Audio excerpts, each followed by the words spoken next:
what does that look like? That image of not perfection, but that growth, that b'nai das, outside. Sometimes we limit that to the people who are perhaps studying Torah or the people who are teaching Torah. But what does it look like for everybody? What does greatness look like?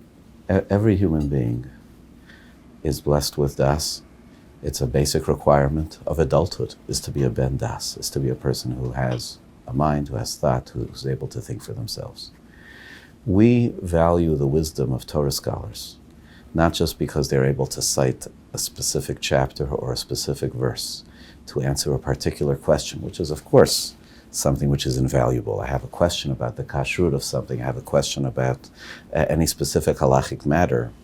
I can't just do that by myself necessarily if I'm not as well versed. But there's an overall belief which is huge and significant, and it informs each of us in our pursuit of the study of Torah.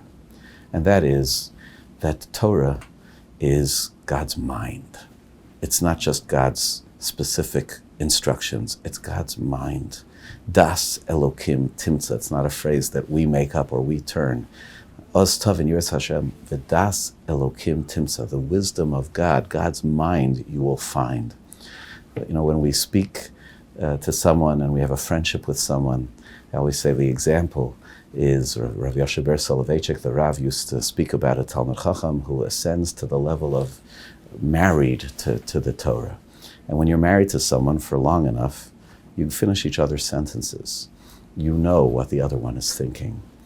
And the immersion in Torah study is supposed to help form the way we think, form our values, and allow us to know how God would finish the sentence, what God would say. Now again, it's not some kind of presumptuous, I'm speaking to you in the name of God, God came to me and told me, but there's a way of thinking. There is a way of thinking, which is what we want informed by the Torah scholar, by the discussion with the Torah scholar, which more than anything else, when we pursue our own Torah study, we want it to become part of ourselves. Is that something you think is really attainable by the regular person? It's not a binary thing that either you have it or you don't.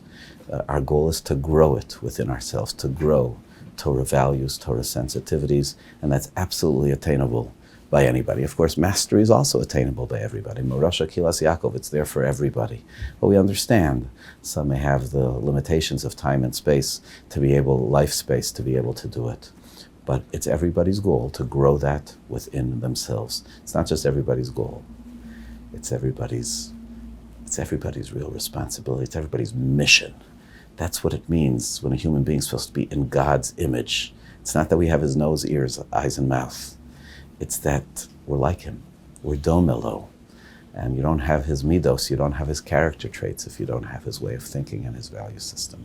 That's what we obtain organically and naturally through the study of Torah.